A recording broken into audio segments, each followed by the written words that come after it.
So, hello everybody. I'm very happy to be here and able to talk to you on a topic that is very important to me and I think very important to many people now and in the future.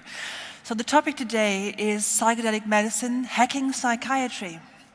And just to give away the punchline, it's not a magic bullet and it will never be. But on the other hand, there are lots of things to know and think about in this context that I would like to introduce you to. But first, a few words about myself. I'm a medical doctor specialized in emergency medicine and intensive care. I work and live in Berlin. And I'm also one of the founders of MIND, the European Foundation for Psychedelic Science, and its current medical director. One more sentence about us. That's our core team. So MIND is a members-based psychedelic science association. We have around 450 members worldwide and a core team of about 50 people that is a nucleus of paid staff, lots of very dedicated, very good volunteers and great interns from different disciplines like the neurosciences, psychiatry, psychology and pharmacology, for example. So we work to establish psychedelic science as an evidence-based method and also educate about it in Germany and Europe around it. Okay, but let's dive in at the deep end. Psychedelics. What are psychedelics? Well, the term comes from the Greek psychedelos, which could be translated as manifesting the mind or the psyche. So mainly we're talking about psychoactive substances with a certain, capability of transforming one's perception, introspection, sensoric qualities in a very typical way that is sometimes described as dreamlike, but not necessarily so. The classic psychedelics that are also called hallucinogens, which I don't like as a term because they don't induce hallucinations. What they do is induce pseudo-hallucinations. So somebody on a psychedelic substance, usually in 99% of the time, is aware that they have taken a substance and what they're experiencing is due to the substance. So it's not a hallucinogen, but a pseudo-hallucinogen. But these substances, like the classics LSD, psilocybin, or DMT, function in a very specific way. And they all are working on the serotonergic system. So serotonin is one of the key neurotransmitters, and there's one receptor, which is the 5-HT2A receptor, which is like the smallest common denominator of all those substances, which doesn't say that they all work just on this one, but they affect a whole plethora of neurotransmitters and receptors, but this is the key where they all work. There are other substances that are classified as somehow psychedelic, like the entactogens. Ecstasy, MDMA, is one of the kind which works also on the serotonin system. Dissociatives, like ketamine, who work more on the NMDA receptor. And some others that are just basically chemically random, like amanita, which is fly agaric mushroom, or datura, or salvia. Okay, this is the only slide I'm going to bother you with this dry kind of science, but I think it's important to be clear about this, because even though psychedelics are a pop cultural meme, hardly anybody knows anything about it, to be honest. Most people associate them with being drugs of the same danger profile as methamphetamine or opioids, think there is an addiction factor, which in fact does not exist with classic psychedelics. And basically, it has been the dirty corner of perception for many people for a very long time. Recently, things have changed a bit. Psychedelics have come mainstream. Firstly, because there is a perception shift on drugs in general due to the cannabis perception and medication changing, and also because people like, for example, Michael Pollan, who's a classic mainstream author writing on cooking and nutrition, have turned to writing about psychedelics. And another factor that has helped psychedelics in one way and harmed them in another is the whole microdosing craze we have seen, especially in the tech and developmental scenes, and especially in the Bay Area and Silicon Valley. Okay. But where do they come from? In this talk, I am not going to speak about psychedelic, psychoactive substances in other cultural frameworks. There are cultures like in the Amazonian basin or some Mazatec people in Mexico who have been using psychoactive substances, psychedelics in a very ritualized sense for millennia perhaps, or at least centuries. But this is not us. So let's talk about what happened here in Europe or in the Western world, including America. This guy up here, sorry, that's the wrong one. The pointer isn't strong enough, we work like this. This nice guy up here is Albert Hofmann. In 1938, he was developing several substances that were supposed to work on atonia in postpartum women, but also on other problems like blood pressure. And he, among other things, developed the thing that later became LSD. But back then, he didn't see any sense in pursuing it medically because it didn't work the way he wanted it to, and he shelved it. And for some reason, in '43, he took it out of the shelf again to retest it for other purposes, and accidentally gave himself the first noted LSD trip. This happened not because he was a shitty chemist, but because the amount that is needed to induce an effect is so low as it has never been noted before in any other substance. So 20 micrograms of LSD can already produce a notable change in perception. So when he came out of that experience, this first one he had after accidentally dosing himself, he decided to go for, well, a trial on himself. And trying to be safe, he used what he thought was a very low dose of this substance he discovered, which turned out to be 250 micrograms of LSD, which was his... I hear the laughter, you know. It's rather a high dose trip, especially for somebody who just didn't know what was expecting him out there in his own mind. And this is the famous bicycle day trip where he rode home on his bike thinking that the world was collapsing around him, basically. So even this wasn't a nice trip, the first one. So what happened next was that he reported to his superiors at Sandochemical in Basel, and they had the idea of turning this into a substance for mainly doctors, psychiatrists, psychologists, to experience what it would be like to be psychotic. So its first application of LSD was as a psychotomimetic. And as a psychotomimetic, thousands of dosages were distributed worldwide, from the Czech Republic to Harvard University to everywhere, and doctors tried it out.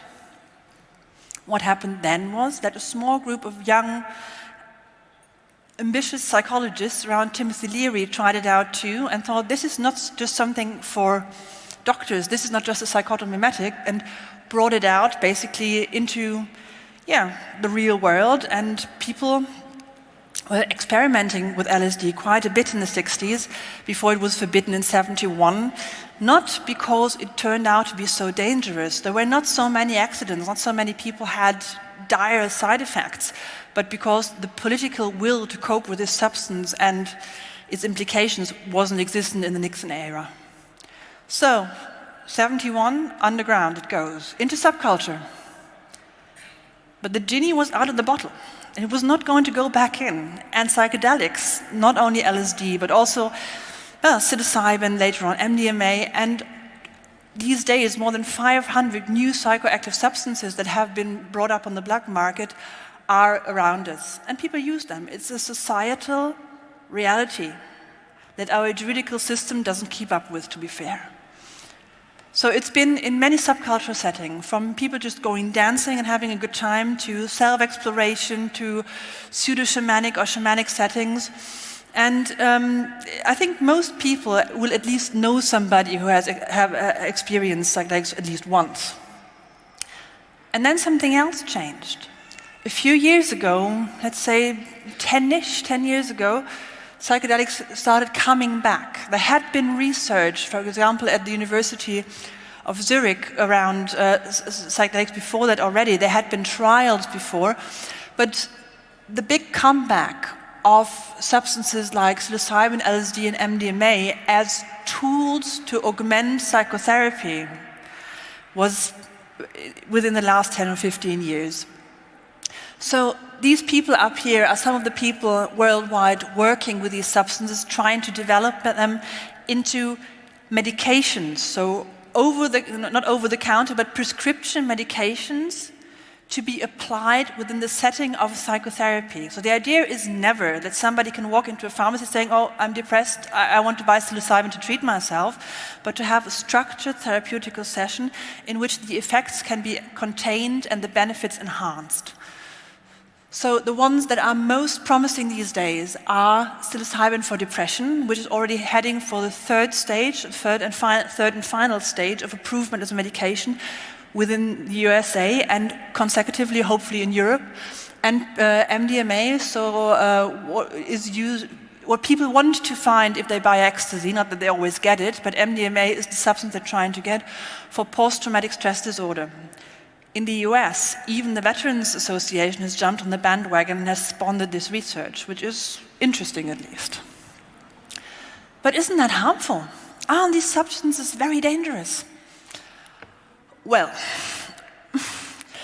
not in the way you think and not as much as you might think. This graphic up here is something that was put together by a group of 40 experts who discussed what substances have what harm on the user and what harm on the people around the user. So for example, alcohol is harmful for the person, giving them liver disorder, making them addicted and so on, but also because people get aggressive when they use it or drive dangerously, for example, when they're intoxicated, it's dangerous to others. If you check out, I have to walk over here now, sorry to the camera people, the substances we're talking about for treatment are not up there with the very dangerous ones. We have the shrooms down here, the LSD is there, and ecstasy is there. So very low danger to the user, and almost no danger to other people. If you compare that to alcohol, heroin, tobacco, it's all up there. And to be quite fair, we are all part of a giant field study anyway, because these substances are being used. This is data from the 2017 Global Drug Survey, which is a self-reporting study where people talk about their own drug use and fill in forms online. This is not a statistically sound sample of the general population, because to fill out that trial you have to have a certain interest. But the people that have filled this out, we're talking about a number of over 115,000 worldwide, say that they have in their lifetime partially used LSD, where the numbers, MDMA, mushrooms, and LSD. So MDMA, 35%, mushrooms, almost 25%, and LSD, over 22%. And if you look around you, of how many people do you know who ended up in an emergency department or in a psychiatric ward due to only using those substances? Actually, looking at this giant field study that the illegal market has provided us with, it seems to be rather safe, because these people are not using clear dosages of a clean substance, and still there's hardly anything happening.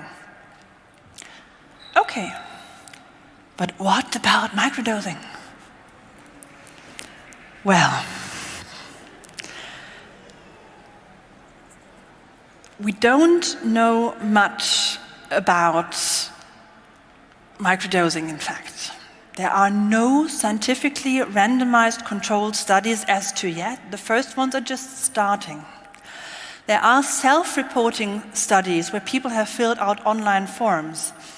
And it seems to be that what people are, on one hand, trying to achieve is, yes, enhancing creativity, getting better work performance, but a lot of them are trying to treat, cure, enhance their latent or apparent depression. And the other thing is, microdosing, which is defined mostly as using a very low, almost subliminal dose of a psychoactive substance such as LSD, is being done by people with all sorts. There are people microdosing MDMA and ibogaine, which is, if you look at the receptor profiles, just insane basically, and frankly can't do what they hope it does. And when we look at people who microdose, we can't say how much of the effect they're feeling is really from microdosing that substance, or if we have a top-notch, first-grade placebo effect going on, where people feel much better because they have taken this and believe in it. Let's not turn down placebo. Placebo is extremely valuable medically. It's actually shown that placebo effects, for example, enhance the endogenous opioid production. So your body revs up towards healing, towards feeling better with the placebo effect. But this could also be done with a sugar pill. And there's one thing I just want to leave with you in this group. If anybody of you is microdosing and has pre-existing heart condition, don't. Simply because some of the subreceptors, especially with LSD, that are being activated in prolonged microdosing for a long time can be cardiotoxic and possibly harm your heart. Just, again, there's no clear data about this yet, just to leave it with you. If you suffer from a heart condition, don't. Depression. That keyword I had with the microdosing again as well, but let's go deeper into this.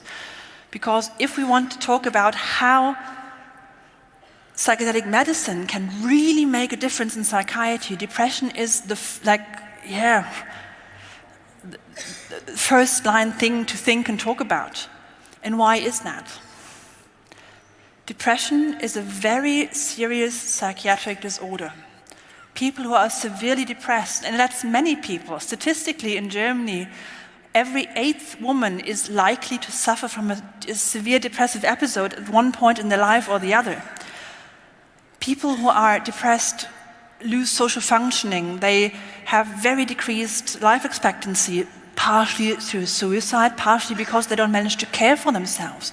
These people lose themselves and are being lost for others too. And there is treatment for depression, yes, but in many cases it only has a limited capacity. And even though depression is a worldwide epidemic, with rates from 3% of the population in China to 22% of the population in Afghanistan suffering from it, there have not really been new forms of treatment for 2.5 decades. So the stuff we're working with is partially working, partially not. About 1/3 of patients don't react to the medication at all, even though there's different types. And those who do usually have very low rates of acceptance because of the side effects.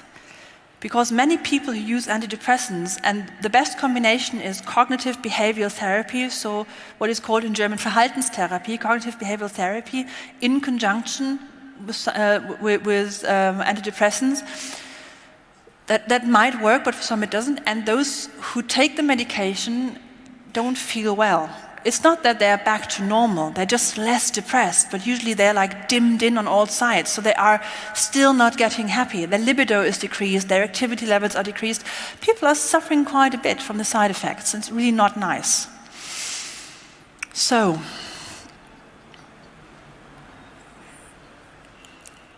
I was just to tell you one little story. I told you I'm an emergency medicine doctor, and just to illustrate how bad depression can get. A few weeks ago, I was being called out to an attempted suicide. A woman had jumped out of her window on the 4th floor. We found her lying in her yard, and she was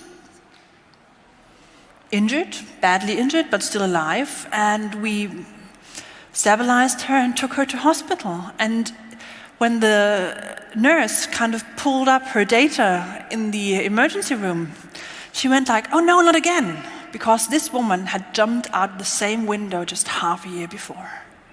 That's how bad this disease can be. So how desperate people get, and how terribly important it is for us not to look away but try to find better new therapies.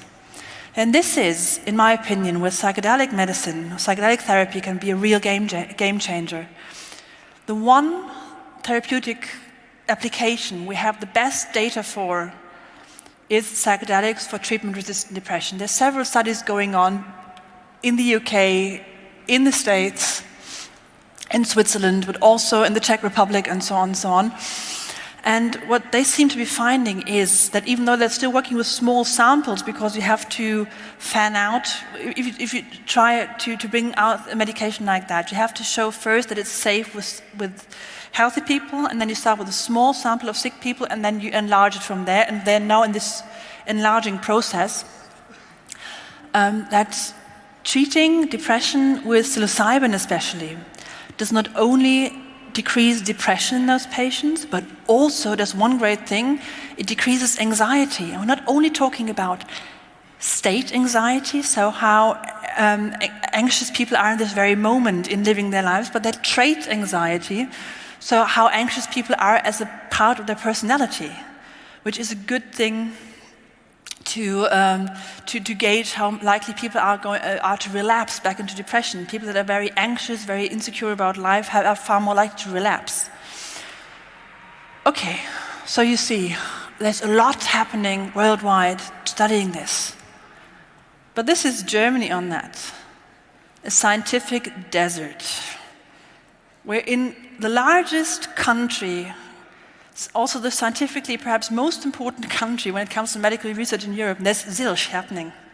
There hasn't been a study on psychoactive compounds in this context forever, like 30 years. The last one on entactogens like 20 years ago, but studying psychedelic here hasn't happened. And we want to change that.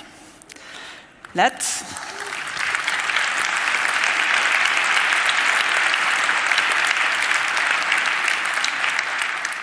So we, as the Mind Foundation, had perhaps let's call it groundbreaking. We had a groundbreaking conference this September in Berlin at the Charité buildings. We had 600 participants, over 50 speakers from worldwide. Everybody, basically, well, almost everybody, who's important in this dialogue scientifically was around. So from the pharmacology, the psychiatrists, the psychologists, the therapists, but also philosophers talking about a culture of also altered states of mind have been around, and we have been trying to bring this to the German public and try to lay groundwork for doing new science in Germany. And what's to come next is this. With our PI, so principal investigator, Gerhard Gründer, who is a neuropharmacologist from the University of Mannheim, ZI, we are about to apply for the first psilocybin depression study in Germany this next year. So in 2020, we're putting in the applications. We've already put the first paperwork in. And what we want to do is do a double-centered study, both at the ZI Mannheim and the Charité Berlin. Those are the two most renowned psychiatric research facilities in Germany. And it's a collaboration from the ZI, the Charité, and the Mind Foundation, each group contributing their knowledge, their capabilities, and their strengths. And what we want to do is this. We want to do a double-blind, randomized, controlled phase 2A study, big word. This basically means that it's a top-notch level, internationally acclaimed study. This is how these studies need to be done to have any value. So it's double-blind, meaning that neither the patient nor the therapist know what the patient is getting. It's randomized, so this gets assigned without anybody playing around with it. And phase 2 means that it's a safety and efficacy study. So not yet dose testing and not yet comparing dosages, but just trying to make sure it works. And we are going to do that in 144 participant sample in total in 2 locations, which is huge. This will be the second or third biggest sample worldwide doing this, and the first one in Germany, as we said. And what we are going to test is 25 milligrams of standardized GMP, so medical grade psilocybin, versus 2 active placebos. One being a small dose of psilocybin, which used to be the standard thing to do. But now talking about microdosing, what is if the small doses already does something? And testing it against another placebo that isn't psilocybin, which elicits some physical reaction but is not psychedelic in this sense. So, in this design, every patient will receive at least 1, some 2 high dosages of psilocybin, so everybody who gets accepted will have his try. And the study design consists of preparation sessions, dosing sessions where people receive either placebo or psilocybin, and integration sessions. Integration is so important. And not only in a scientific study on this topic, but if people are working with psychedelics, experimenting with psychedelics themselves, integration is the key to do something with the experience. Because if you don't work with it actively, the experience is going to fade. And you might remember something about what you learned, but it will not have the impact on you, your life, and how you benefit from what you've seen and learned in that way. Right, just one more sentence. It's mixed funding, it's funding in progress. So we have some public money coming in, but we're also looking for donations and investment just at the side. And this is almost the end of my talk. What I want to say is the following. What we try at the moment is to establish safe and legal psychedelic therapies in Germany, Europe, and the world. This is going to take time. If things go well, we might be there in 5 to 10 years, 5 if things go really well. And I know that it's very tempting for many people to say, well, I can just go to somebody and have a psilocybin session. I can go to somebody and have an ayahuasca session. And yes, you can, but be aware. If you do that because you're really suffering from a psychiatric disease, if you have a mental illness, if you really are in distress, be very careful with yourself. Because the thing is, you need somebody to really support you, really help you through, somebody who really knows what they're dealing with. Because otherwise you can do yourself more harm than good. This picture down there with the ambulance is a real picture. Right, that's what I wanted to say. Thank you very much for having me. If you're interested in what we're doing, check it out.